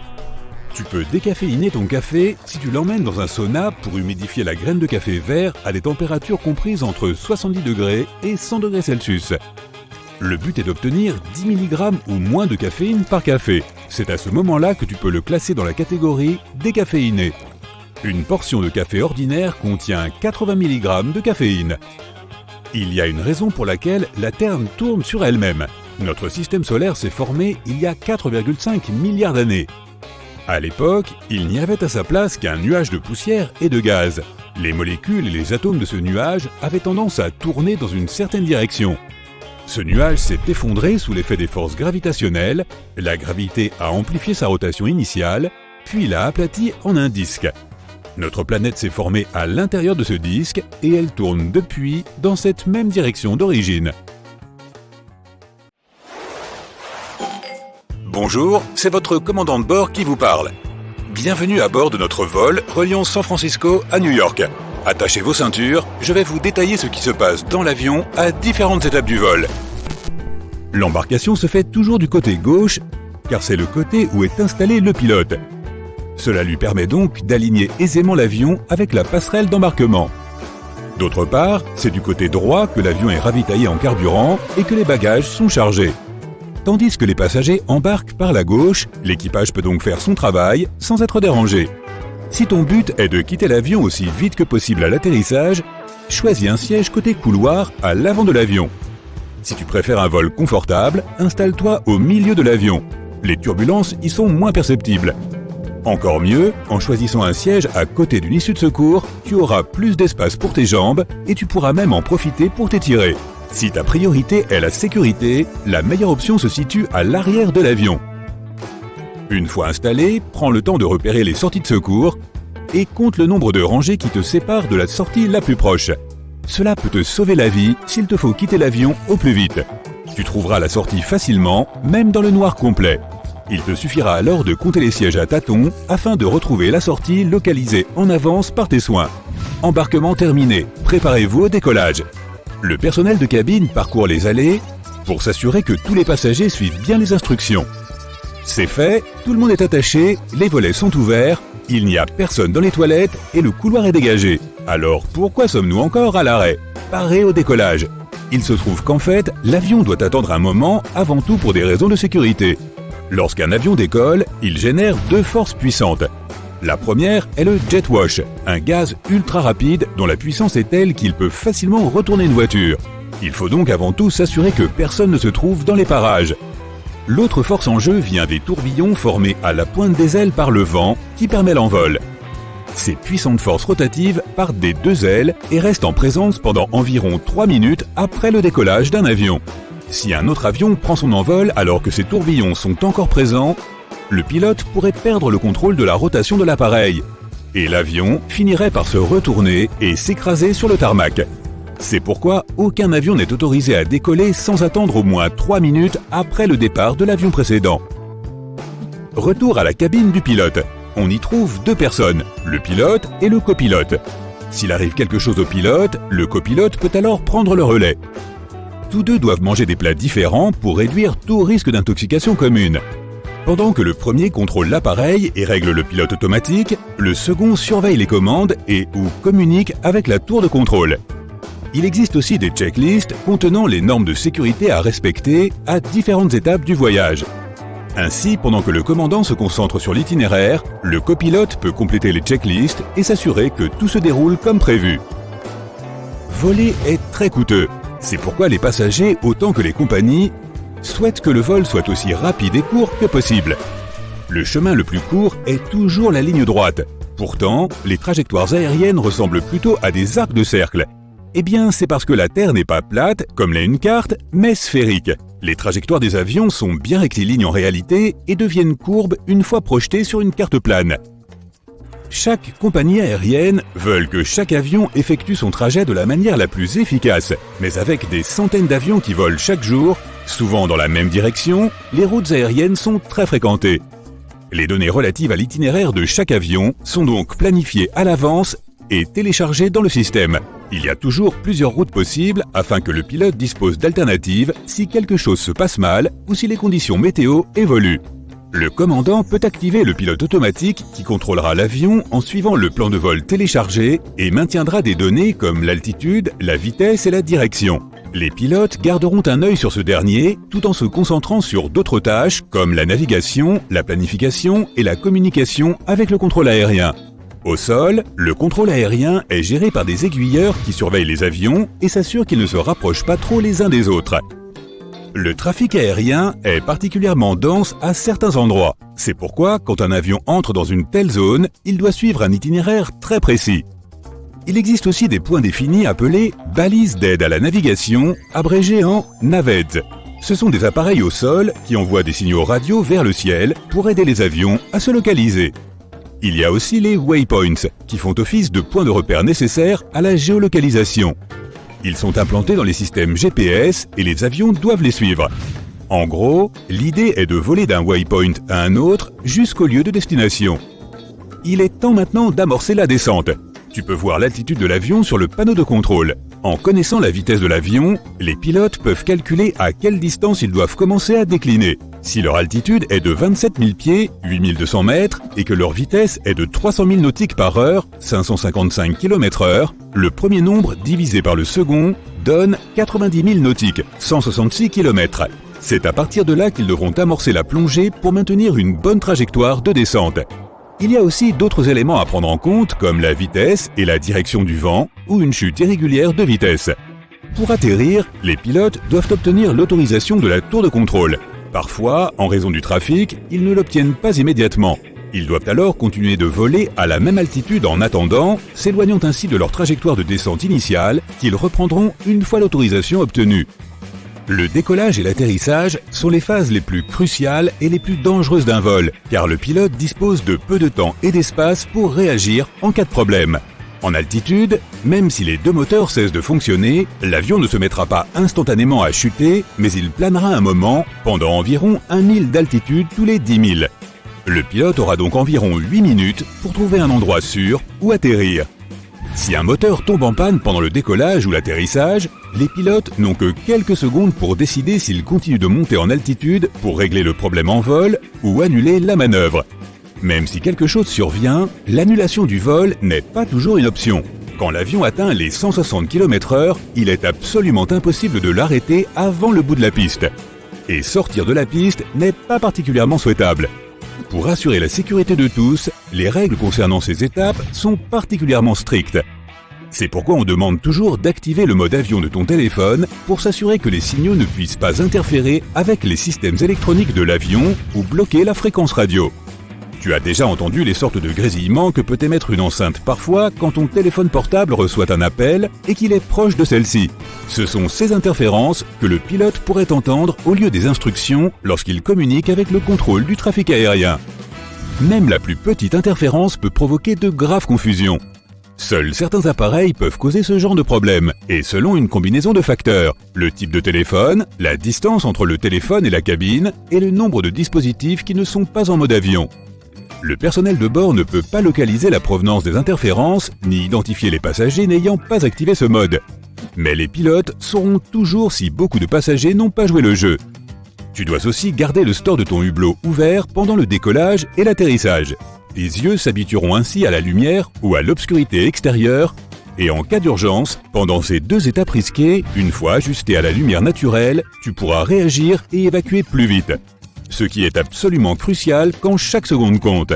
C'est pour cette même raison que les lumières sont tamisées dans l'avion, le but étant de maintenir une luminosité similaire entre dehors et dedans. Une autre raison pour justifier l'importance de garder les stores des hublots ouverts, les personnes se trouvant hors de l'appareil pourront ainsi plus facilement voir ce qui se passe à l'intérieur. Par exemple, ils peuvent se rendre compte de la présence d'un feu et sa localisation, et ainsi mieux planifier l'évacuation. Il faut aussi replier ta tablette et redresser ton siège pour qu'en cas d'urgence, il n'y ait aucun obstacle. Tout le monde doit pouvoir quitter l'avion aussi vite que possible. Les passagers ne sont pas autorisés à utiliser les toilettes pendant le décollage et l'atterrissage, parce qu'il n'y a pas de ceinture de sécurité à l'intérieur, pas d'issue de secours et que ce n'est globalement pas un endroit sûr. Une personne peut y rester piégée pendant une évacuation. Le pilote n'est même pas autorisé à décoller ou à atterrir si quelqu'un est dans les toilettes. On dirait qu'on est prêt pour l'atterrissage. Bienvenue à New York. Lorsqu'il fait trop froid dehors, les avions sont souvent retardés ou, dans des cas extrêmes, carrément annulés. Tout d'abord, s'il neige abondamment, cela réduit considérablement la visibilité, ce qui rend le roulage et le décollage dangereux. Pendant un blizzard, le contrôle aérien peut ordonner à l'avion de rester au sol et d'attendre que la tempête se calme. La glace sur la piste est un autre problème. Le train d'atterrissage d'un avion n'a rien à voir avec les roues d'une voiture et il ne peut pas être équipé de crampons pour éviter qu'il ne dérape. Et même si c'était possible, un avion doit développer une vitesse au sol bien plus élevée qu'une voiture pour décoller avec succès. Si la piste est verglacée, l'avion peut facilement glisser. Cela s'est d'ailleurs déjà produit dans l'histoire. En janvier 2014, l'aéroport JFK de New York a été fermé après qu'un avion a dérapé de la piste et s'est retrouvé dans la neige. Heureusement, personne n'a été blessé, mais le personnel de l'aéroport a dû extraire l'avion de la neige et même la police s'est jointe aux efforts.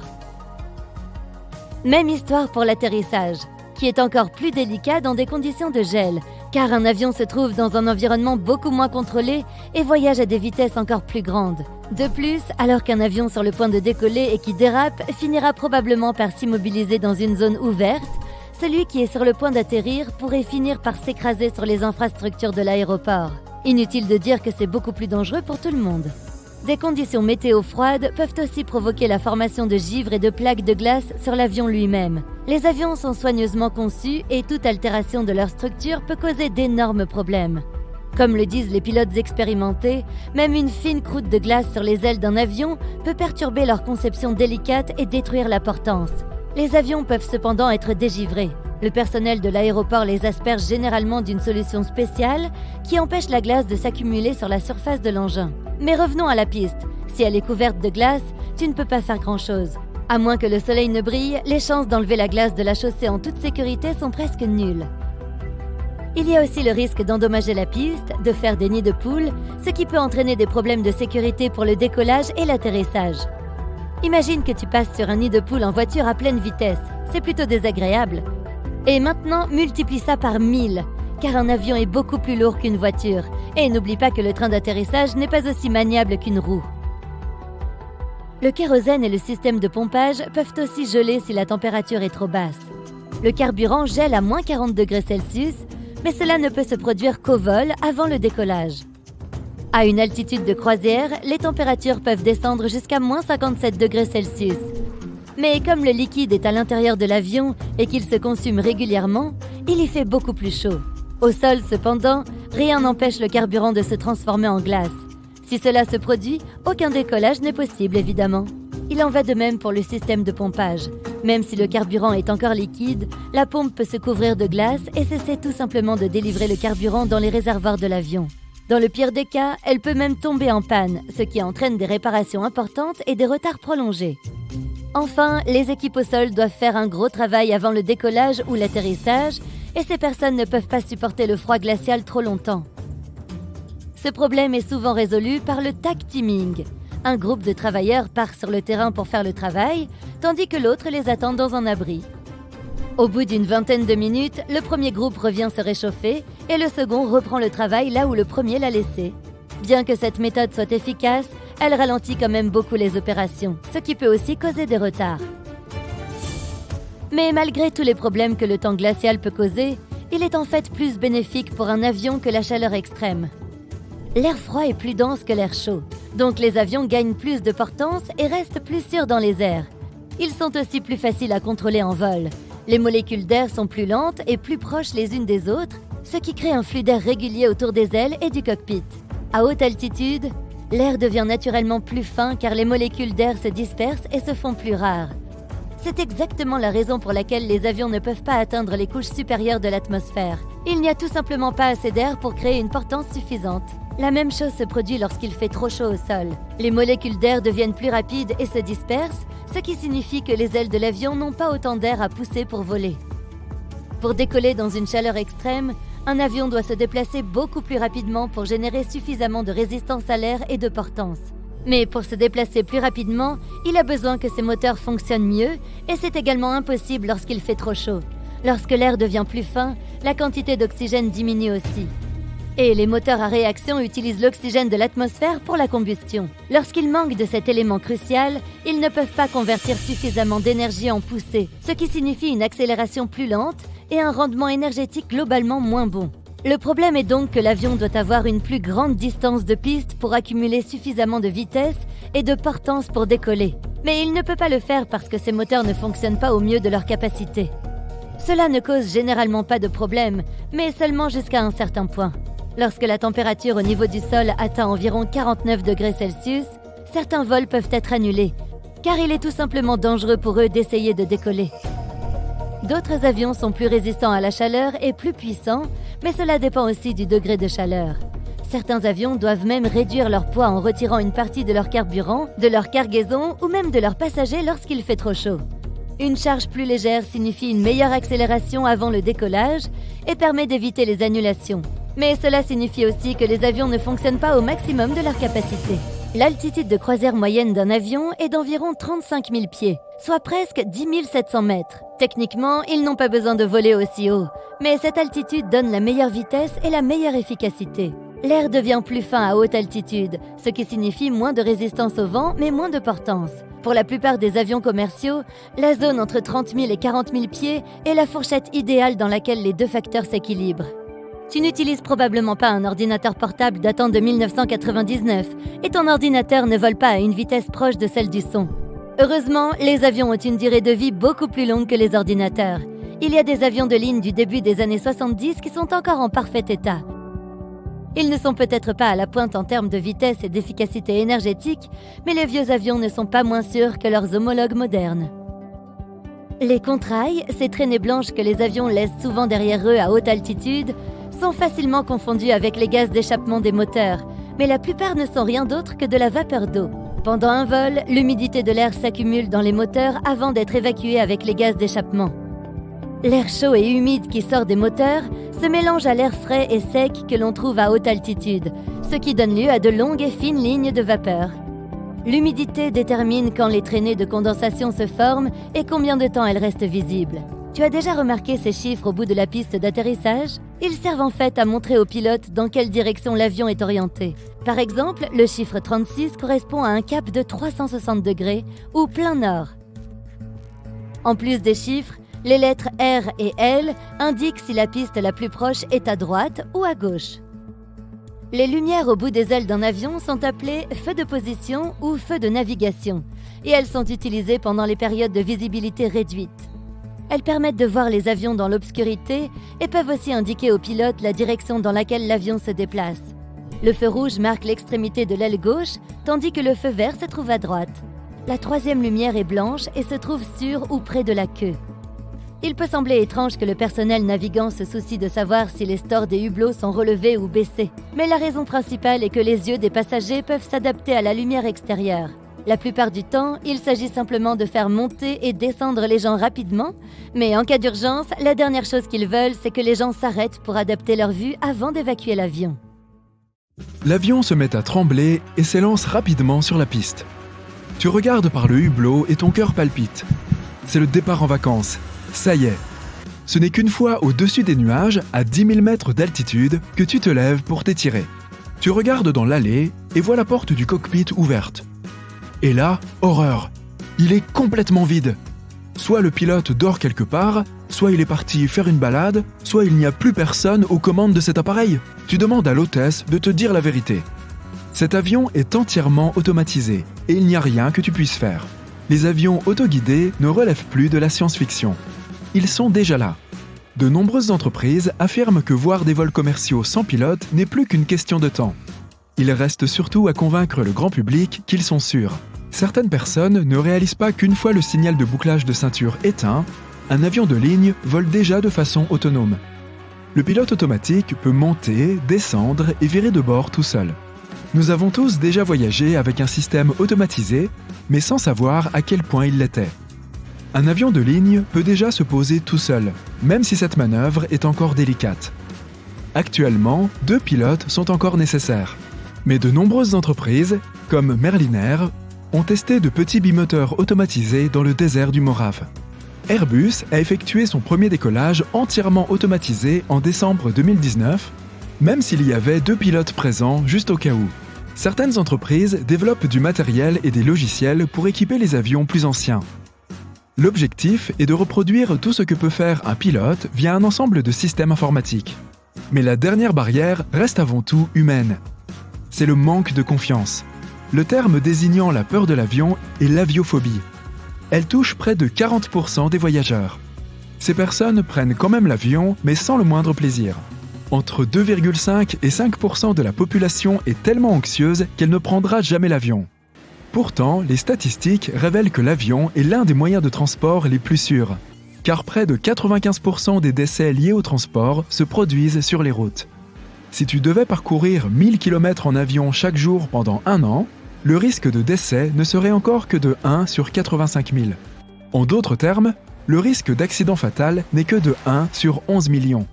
Les chances d'être frappé par la foudre sont bien plus élevées. Les compagnies aériennes auraient tout intérêt à proposer des exercices de relaxation pour que leurs clients se sentent plus à l'aise.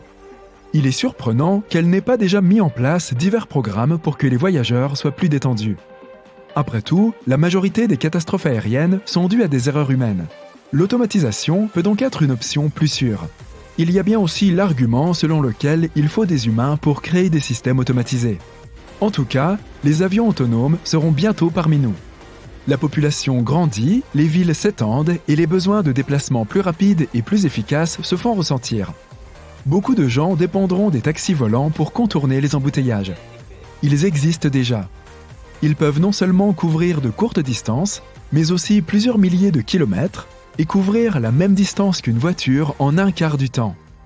Ils ressemblent à des hélicoptères dans le sens où ils peuvent décoller et atterrir verticalement, VTOL, ce qui leur permet d'aller presque n'importe où. Ils seront également construits avec des mécanismes plus silencieux pour réduire la pollution sonore. C'est mieux qu'un train qui passe devant la fenêtre de ta chambre. Ils utiliseront également des systèmes de propulsion électrique permettant de limiter les émissions. Fini les embouteillages et les bouffées de fumée. La différence avec les taxis aériens, c'est qu'il n'y a pas de pilote et que la destination est fixée dès le départ. Le défi pour les concepteurs est de savoir comment opérer dans des environnements comportant de nombreuses structures, comme des bâtiments ou des ponts, et comment naviguer parmi des obstacles mobiles tels que d'autres avions et oiseaux. Affronter les différentes conditions météorologiques complique aussi la tâche. Orages, tempêtes de sable, neige et tornades peuvent poser de gros problèmes. Ce n'est pas comme demander à un chauffeur de taxi de changer d'itinéraire. Ou peut-être pourrons-nous demander verbalement au système de changer la trajectoire prévue ?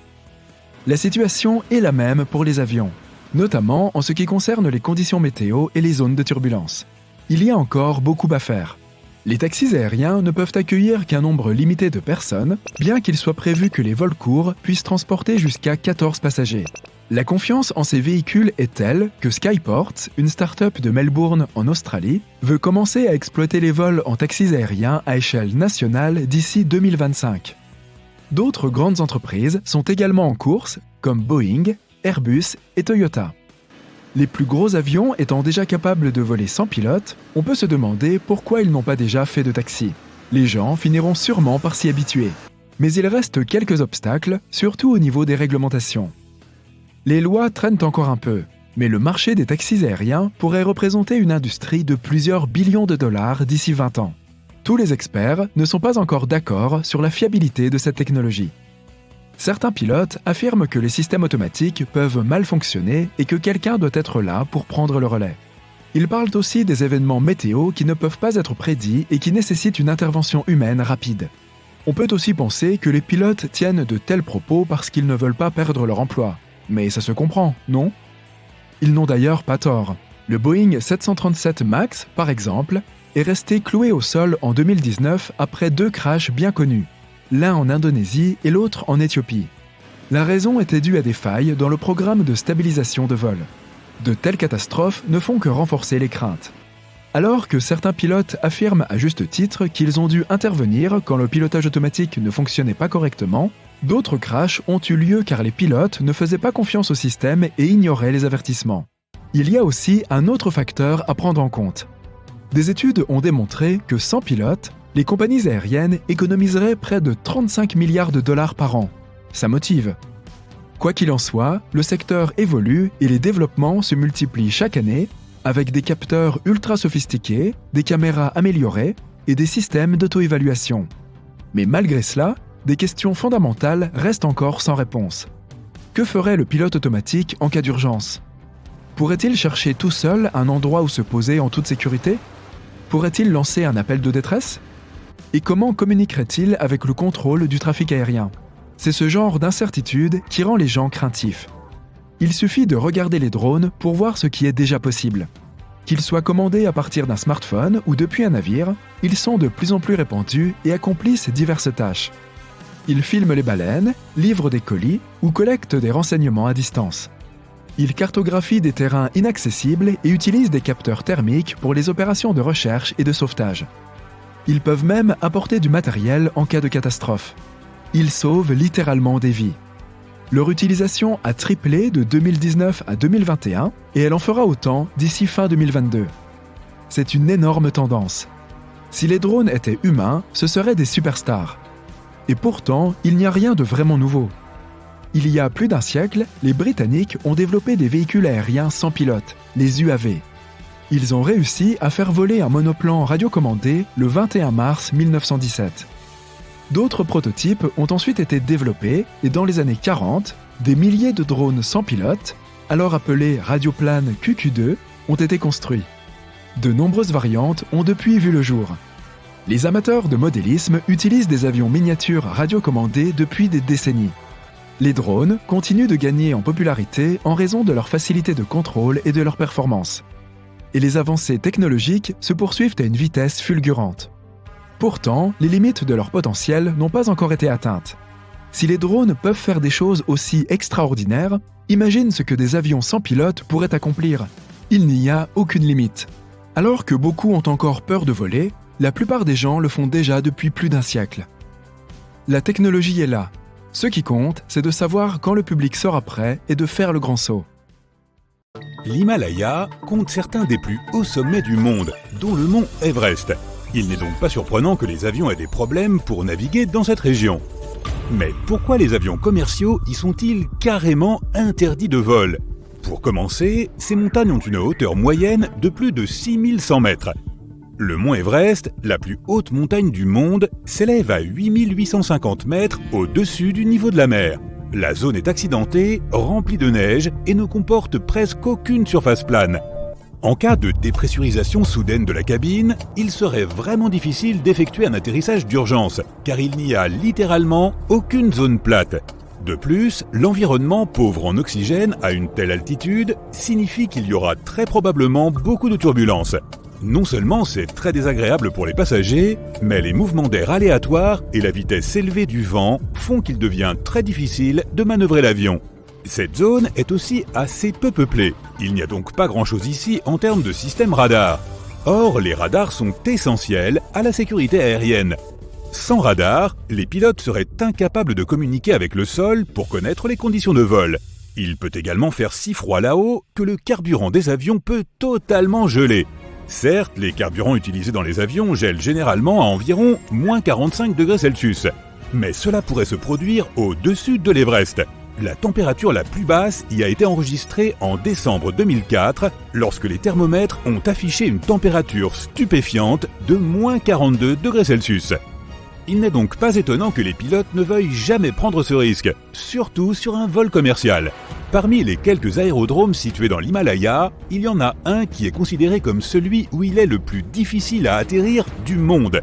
Seuls 8 pilotes sur la planète sont agréés pour le faire.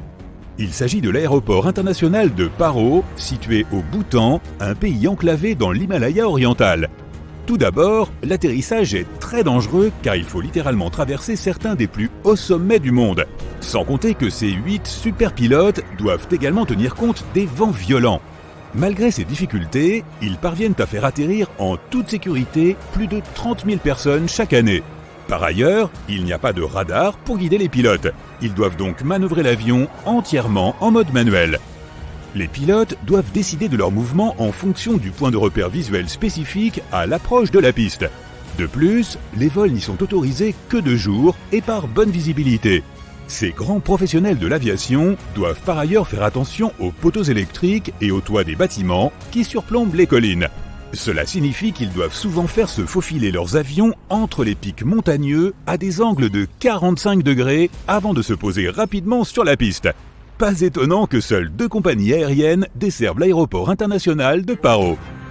Outre ces pilotes commerciaux, il existe aussi des pilotes d'hélicoptères de sauvetage spécifiquement entraînés, qui ont passé la majeure partie de leur carrière à plus de 6000 mètres dans le ciel. La plupart du temps, ils s'associent à des alpinistes tout aussi expérimentés, qui s'entraînent en traversant la cascade de glace de Khumbu. Elle est surnommée le kilomètre carré le plus dangereux de la planète. Constituée de colonnes de glace aussi hautes que des immeubles de 6 étages, cette immense portion de glacier, située sur le versant ouest de l'Everest, est parsemée de crevasses sans fond. Il faut entre 4 et 12 heures pour aller d'un bord à l'autre de la chute de glace, selon l'expérience du grimpeur. On pourrait penser qu'il s'agit d'un endroit plutôt serein, puisque l'on n'est littéralement entouré que de glace et de neige. Mais les professionnels locaux affirment tout le contraire. Un vétéran de l'Everest a déclaré que le bruit était en fait la pire partie du travail. La montagne produit d'affreux grincements et gémit même parfois. Les gens ont souvent l'impression qu'elle leur parle, les avertissant des périls de cet environnement. Le mont Everest n'est pas la seule zone interdite de vol au monde. Étonnamment, les parcs Disney font également partie de ce club exclusif. Tu ne pourras donc jamais regarder par le hublot de ton avion et admirer la beauté des châteaux de contes de fées de Disney depuis le ciel. Ces dernières années, de nombreuses attractions touristiques très fréquentées, dont les parcs Disney, ont en effet renforcé leurs mesures de sécurité afin de s'assurer que leurs visiteurs soient le plus en sécurité possible. Ainsi, aucun avion n'est autorisé à approcher à moins de 900 mètres de Disneyland en Californie ou de Disney World en Floride. Il s'agissait initialement d'une interdiction temporaire, mais cette règle est devenue définitive en 2003. D'autres endroits ne sont pas survolés par les avions en raison de leur importance historique. C'est le cas du Machu Picchu, situé dans la cordillère des Andes péruviennes. On y trouve un grand nombre d'espèces sauvages et de plantes rares qui poussent exclusivement dans cette région. Il est essentiel de les protéger au mieux. Quel rapport avec le fait que les avions ne survolent pas cette zone ? Tout d'abord, cela réduit le volume de produits chimiques nocifs dans la zone. Ensuite, si un avion devait effectuer un atterrissage d'urgence à cet endroit, il causerait des dommages irréversibles aux constructions et à la faune. Étonnamment, les avions peuvent survoler le Parthénon grec à Athènes, mais à une condition, ne pas le survoler à moins de 1500 mètres. De cette façon, le bâtiment historique est un peu mieux protégé contre les atterrissages d'urgence, car il existe des zones spécialement conçues pour cela tout autour. Tu ne pourras pas non plus voir le Taj Mahal d'en haut, étant donné qu'il s'agit de l'une des pièces d'architecture les plus importantes, les plus anciennes et les plus majestueuses au monde. Il a également besoin de dispositifs de sécurité renforcés. Le bâtiment date des années 1600. L'UNESCO l'a inscrit au patrimoine mondial en 1983. Les autorités indiennes ont instauré une zone d'exclusion aérienne au-dessus du bâtiment en 2006. Elles l'ont fait pour protéger non seulement le bâtiment lui-même, mais aussi les foules de touristes qui viennent ici chaque année, 7 à 8 millions de personnes. Tout le monde sait que Buckingham Palace est la résidence du monarque britannique. Pour la sécurité du roi, et avant lui de la reine, une zone d'exclusion aérienne a donc été mise en place ici aussi. Les avions ne sont pas non plus autorisés à survoler le château de Windsor afin de s'assurer que la famille royale soit tout aussi protégée. Parmi les autres bâtiments britanniques importants qui font l'objet d'une zone d'exclusion aérienne, citons le 10 Downing Street, la résidence officielle et le bureau du Premier ministre britannique, ainsi que les chambres du Parlement. La maison de George Washington à Mount Vernon, en Virginie, ne peut être survolée par des avions qu'à plus de 460 mètres. Ce manoir historique en bois a été construit pour le président George Washington entre 1758 et 1778. Malheureusement, le bâtiment a subi de nombreux dommages au fil des ans. Aussi, afin de mieux le préserver, les autorités ont décidé d'interdire les vibrations produites par les avions en vol. C'est pourquoi on a établi une zone d'exclusion aérienne à cet endroit aussi. Elle couvre tout l'espace aérien au-dessus de ce monument historique national. C'est probablement la raison pour laquelle on ne voit que rarement des photos de cette maison vue du ciel. Comme il s'agit de la ville de résidence du président des États-Unis, il est également interdit de survoler Washington DC. C'est aussi le siège du Congrès et d'autres institutions publiques. Les autorités ont donc établi une zone de règles de vol spéciale s'étendant sur 48 km autour de l'aéroport international Ronald Reagan. Cela signifie que c'est l'un des aéroports où les décollages et les atterrissages sont les plus précis. Les pilotes doivent composer avec les zones interdites de vol, ce qui entraîne parfois des décollages peu confortables pour les passagers. Chaque fois qu'un pilote pénètre dans une zone interdite de vol, cela provoque un gros pataquès, comme ce qui s'est passé en 2005, lorsqu'un pilote a accidentellement dirigé son avion vers une zone interdite. Le Capitole a dû être évacué immédiatement, et ses activités habituelles ont été interrompues. D'autres capitales du monde ont des exigences similaires, comme Budapest par exemple. Dans la capitale de la Hongrie, les avions ne sont pas autorisés à survoler l'ancienne ville de Pest et les collines de Buda. La quasi-totalité du trafic aérien est également interdite au-dessus de Paris, à quelques exceptions près. Les avions ne peuvent la survoler à moins de 2000 mètres. Les survols en hélicoptère sont également interdits au-dessus de Paris intramuros. Seuls certains appareils effectuant des missions précises peuvent obtenir une autorisation spéciale. En général, les avions de tourisme ne sont pas non plus autorisés à proximité de l'île de Manhattan, en partie à cause des très hauts bâtiments qui s'y trouvent et du risque additionnel de collision.